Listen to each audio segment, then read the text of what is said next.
kasih teman-teman media cetak dan elektronik yang saya cintai, saya banggakan, dan saya hormati. Saya dari Dapur 3, Kecamatan Galang, dari resort saya. Pertama, saya ingin sampaikan bahwa lagi-lagi saudari NM dan lawyernya itu melakukan yang saya duga itu adalah prank. Jadi kita semua ini, kalau saya duga, kita di-prank. Kenapa di-prank? Dulu dia bilang, sebelum dia berangkat umroh, barang bukti sudah ditemukan. Kuat. Pengacaranya bilang malah, nggak usah ngomong juga nggak apa-apa. Diam juga boleh. Memang boleh. Selalu berpandu pada KUHP. Alat bukti ada 5, bla bla bla bla. Giliran hari H, nothing. Nah ini kemarin, sampai saya pun nunggu juga. Saya mau pergi berenang pun saya tunda. Kenapa? Karena katanya ada hari Jumat. Hari Jumat berita menggembirakan. Tunggu ya teman-teman wartawan dari pagi sampai sore. Kan kasihan kalian. Kalian boleh loh minta pertanggungjawaban kata-katanya itu. Jadi kalau saya duga ini adalah marketing. Tetapi saya, sekali lagi saya katakan, saya mengapresiasi kerja-kerja penyidik Polres Metro Jakarta Selatan. Kenapa? Karena saya dengan tim, itu day to day, kita selalu diskusi. Dan tadi, saya juga sudah diskusi dengan tim. Saya bilang, kalau mereka belum gelar perkara, kemudian yang diperiksa klien kita, baru pada tahap klarifikasi dan poinnya tidak ada yang saya lihat serius dari pertanyaan penyidik, baik barang bukti. Maka kalau sampai mereka hari ini mengumumkan naik sidik, ini pasti akan kita lakukan perlawanan. Perlawanan dalam artian untuk mempertanyakan proses penyelidikan yang dilakukan oleh penyidik. Saya mau kasih gambaran singkat ya, bahwa yang diperiksa itu kemarin, Fadel itu hanya secara universal. Tahun berapa mulai pacaran, kemudian ditunjukkan ada kakak KTP. Nggak ada yang serius. Nah, sekarang pada kesempatan ini, saya ingin katakan, sudahlah NM. Sudahlah lawyernya. Kalian nggak usah sok mengetahui proses hukum. Karena lawyer, termasuk pelapor, tidak akan tahu perkembangan sampai pada tahap, oh kami akan gini nanti ini. Nggak bisa begitu. Anda sajikan barang bukti yang Anda punya sesuai dengan KUHP. Kami sajikan barang bukti yang kami punya sesuai dengan KUHP. Kita adu gitu. Jangan Anda cocok di luaran, seolah-olah Anda itu bisa mempengaruhi dan Anda orang paling strong. Nggak bisa, bos. Nah, sekarang lu malu lagi kan, hari ini nggak ada apa-apa. Karena memang nggak ada apa-apa. Nah, tapi karena Anda telah memulai satu hal yang sangat serius, maka tim hukum pertama, saya umumkan di sini kepada teman-teman media seluruh Indonesia bahwa kami akan bergerak lagi. Apa itu? Hari Rabu. Nih. Hari Rabu, saya dan tim akan mendatangi beberapa instansi terkait. Di mana, jam berapa, nanti saya kabari kalian lewat Instagram saya. Untuk kami bersama dengan Fadel dan keluarganya. Untuk menyampaikan ke instansi terkait tentang ini. Yang kedua, saya dan Fadel juga akan mendatangi Polres atau Polda Metro Jakarta terkait dengan respon daripada surat kami. Nah, jadi kalau mereka seolah-olah progresnya kelihatan kencang banget, kita agak slow down ini. Karena seorang Rasman yang biasanya langsung progresnya kencang, ini saya kasih slow karena saya mau melihat trik apa yang mereka main. Kami akan datang. Karena kami sudah direspon surat kami. Kemana-mana saja di luar Polri, sudah saya beritahu. Bisa KPAI, bisa LPAI, bisa Kementerian PPA, bisa Subdin. Perlindungan Anak dan Perempuan. DKI Jakarta atau Jakarta Selatan. Itu. Poin yang kedua, kami akan berkirim surat kepada Kapolres, tembusan Pak Kapolda Metro, tembusan Pak Kapolri, agar kasus ini dilakukan gelar perkara khusus. Dihadiri oleh kami kuasa hukum, dihadiri oleh terlapor, dihadiri pelapor, dihadiri kuasa hukum pelapor, dihadiri wasidik, dihadiri Irwasda, dihadiri propam, dan penyidik. Ini di mana akan kami ajukan ke Polda Metro. Kenapa? Agar kasus ini benar-benar diatensi dan berjalan sesuai dengan norma hukum. Nah, apakah akan dilakukan di Polda Metro? Apakah kita lakukan di Polres? Nanti saya lihat. Tapi sampai hari ini, saya percaya bahwa Pak Kapolres Metro Jakarta Selatan, Bapak Kombes Pol Ade Rahman, Kasareskrim, saudaraku, atau adik saya, AKBP Gogo Galeso, Ibu Kanit PPA, Panit dan penyidik, masih profesional. Tergantung, apakah ini di Polda, apakah itu di Polres. Untuk apa? Untuk kita membuka. Masing-masing mendatangkan ahli, kami mendatangkan ahli, Polres atau Polda mendatangkan ahli. Kita uji di situ. Nah, itu 2 poin. Yang ketiga, kami meminta, karena kami sudah menyerahkan barang bukti kepada penyidik, tentang orang yang melakukan USG dengan hasil negatif kepada LM. Kami sudah minta, periksa dia. Apakah hasil negatif itu ditemukan bekas dari aborsi? Apakah hasil negatif itu juga ditemukan hamil, bekas dari yang hamil? Dia pasti tahu, di luar ahli yang kami akan datangkan. Jadi ini nggak bisa serta-merta. Itu 3 poin. 4 poin. Kami akan meminta agar lembaga-lembaga terkait tadi masuk di persoalan ini. Kenapa? Kami kan sudah katakan bahwa ini kondisi yang tidak, kondisional objektif yang tidak normal. Kenapa tidak normal? Karena kalian semua sudah tahu bahwa LM itu di luar negeri itu sendiri. Bahkan kami sudah mendapat informasi agar kasus ini diseriusi oleh pihak terkait. Apa itu? Dia merasa ditelantarkan. Dia mengaku bahwa dia akan melaporkan ibunya, LM ini. Dan dia bekerja di sana tanpa dibiayai oleh ibunya. Dan dia disuruh untuk melakukan sesuatu, misalnya live. Kalau tidak akan, itu ada kalimat-kalimat itu. Nah, jadi ini tidak semudah yang dibayangkan oleh LNM dan atau pengacaranya. Yang terakhir, kami meminta agar Mama E alias Ibu JF dan E dan 1 orang lagi untuk juga diperiksa sebagai saksi yang menguatkan keterangan dari klien. Nah, kau mulai bingung kan?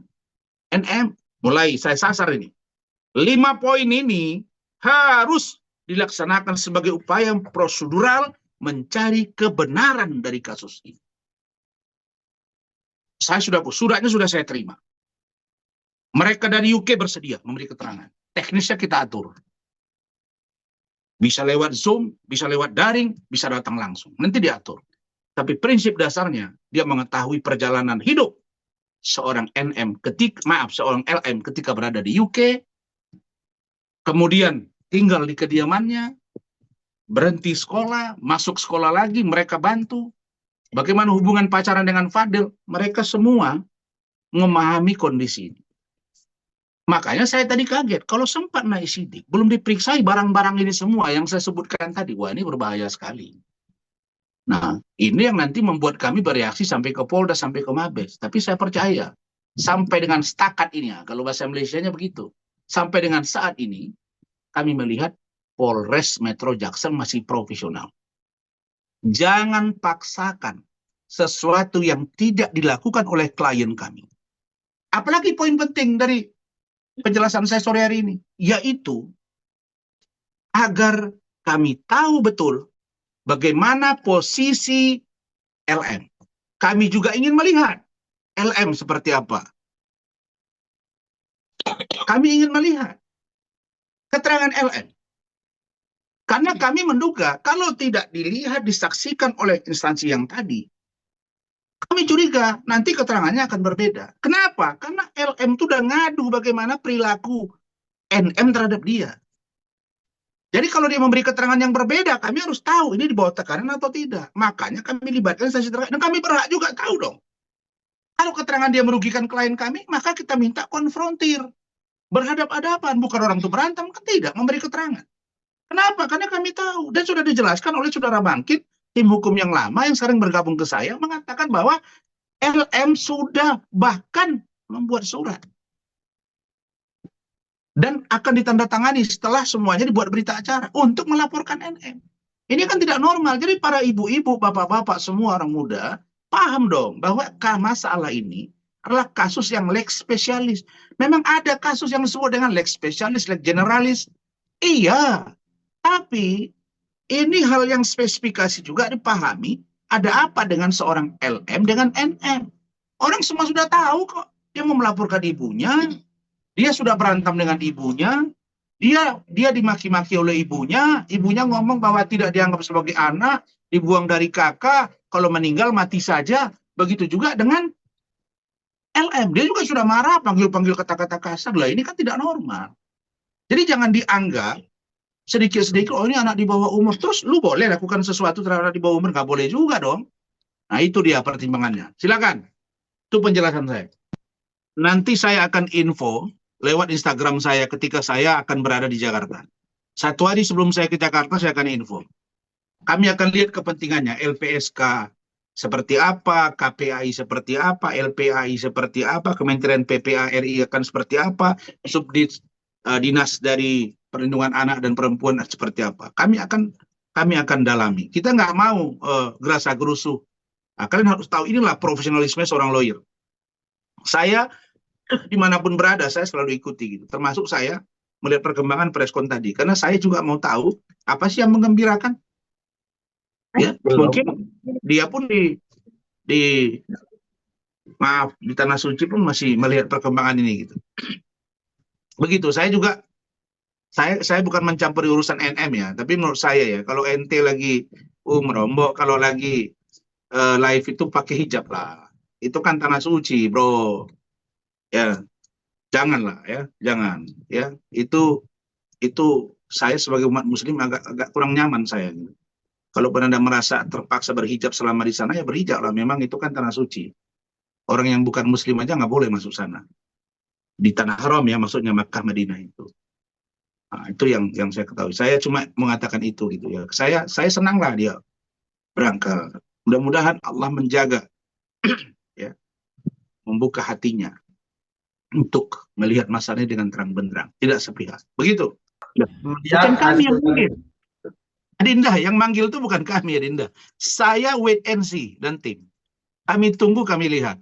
Sampai dengan tadi, selepas Jumat jam 2, saya masih kontakan dengan Martin. Dan saya tanya, ada surat panggilan? Belum ada, Pak. Belum ada, Om. Belum ada. Kalau menurut saya, Fadel harus dipanggil lagi untuk memperkuat keterangan-keterangan yang disampaikan oleh Fadel sekaligus menjawab keterangan-keterangan daripada saksi dan dari keterangan dari pihak pelapor, termasuk di dalamnya keterangan LM. Tapi yang kami sekarang juga heran, tolong beritahu saya, sudah pernah nggak bertemu NM dengan LM secara hak to hak? Bukan karena dia diperiksa, kemudian dipigi ke visum, didampingi, lalu ada maminya, lalu ada pengacaranya. Itu kan kondisi yang bisa datang, dia lihat. Yang duduk mereka berdua, ngobrol hak to hak, sudah baikan misalnya, sudah nggak ada lagi masalah. Kami ingin tahu itu. Nah, udah 1 bulan loh. Nah, jadi makanya kalau besok ada keterangan yang berbeda dari seorang LM, dari yang kami tahu, informasi dari Fadel, dari saudara Bangkit, dan dari ibu dari UK, Ibu JF dengan wah ini yang harus kami ungkap gitu. Jadi saya mau katakan bahwa kalau ada kejahatan dari seorang anak, sementara itu dibiarkan oleh ibunya, maka ibunya harus bertanggung jawab dengan perilaku anaknya itu. Nah, boleh mengorbankan orang dengan suka-suka gitu. Begitu. Jadi kalau masalah panggilan kami tunggu. Kita siap anytime untuk mencari peristiwa terangnya masalah hukum ini. Begitu ya. Saya juga ingin selesai kok. Udah 1 bulan ini barang ini jadi trending topik. Masih ada?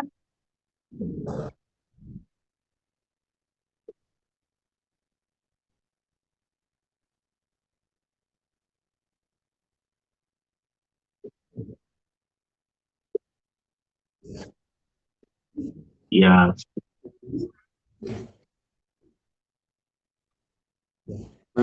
itu kan rahasia kami. Jadi, cuma saya kan punya orang juga untuk memantau perkembangannya gitu, biar jangan meleset. Begitu. Karena kita kan harus lihat visumnya ini seperti apa. Tapi sekarang saya beritahu, tolong penyidik panggil untuk penyeimbangan informasi data yang mau USG itu. Dokternya sudah saya kasih tahu namanya, kami lampirin, panggil yang bersangkutan. Tanya, benar nggak dia datang? Datang dengan siapa? Kemudian hasil negatif itu hasil boleh dapat nggak dilihat? Apakah itu baru aborsi atau baru hamil? Nampak itu. Jadi negatif kan? Ya sudah. Kami sudah bilang, saya nggak sebut dokternya, saya nggak sebut nama rumah sakitnya apa, karena itu rahasia. Nah, kita cuma sampai clue-nya aja dikit. Itu. Nah, terkait laporan kami terhadap NM dan laporan Pak Umar juga, ya saya minta supaya Polres cepat juga memeriksa itu. Gitu. Supaya walaupun ngoceh-ngoceh yang sekarang udah berkurang kan, ternyata nggak setangguh itu juga si NM ini. Kirain dulu gawat banget ngadapinya. Enggak lah, biasa aja tuh. Jadi kalau saya bilang lebih dahsyat Dennis yang sudah kita hajar sekarang tersangka, belum apa-apa dibanding si ini, NM ini. Nah, lalu kemudian yang kalian harus tahu ya,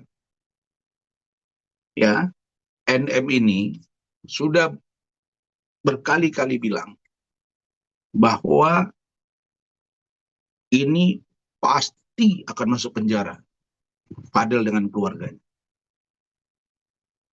Dan itu harus dipertanggungjawabkan. Karena pasti itu sudah menjamin. Ada apa dengan dia dengan penyidik? Apa ada kongko dan lain-lain. Nah, kemudian ada lagi saya lihat data yang menyebut misalnya Fadel menyebut bahwa dia seolah-olah sudah melakukan sesuatu terhadap putrinya. Kita mau tanya, melakukan apa ini? Kok nggak jelas ya kata-kata NM sekarang? Bilang aja, menghamili. Ada video yang lalu, yang sekarang maksud saya. Nggak ada. Kok nggak seberani dulu gitu. Baru dia bilang lagi, saya nanti akan saya bakar rumahnya. Akan serubuhkan rumahnya. Kira-kira begitu. Nah, dulu dia bilang kalau apa nanti datang saya akan tendang. Seperti nendang ini, tutorial. Ditutorialkan itu, kursi, pukulan. Terus ini juga katanya akan rubuhkan rumah. Tidak satu pun kata-kata dia yang ditepati. Jadi nggak usah bullshit lah, nggak usah banyak ngomong gitu. Katanya saya mau dipermalukan. Ya kapan kau permalukan saya? Bro, datanglah. Permalukan saya, nggak aku sikat kau. Gitu. Ya, cukup?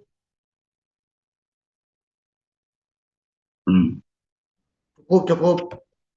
Cukup. Thank you very much. Nanti saya akan kabari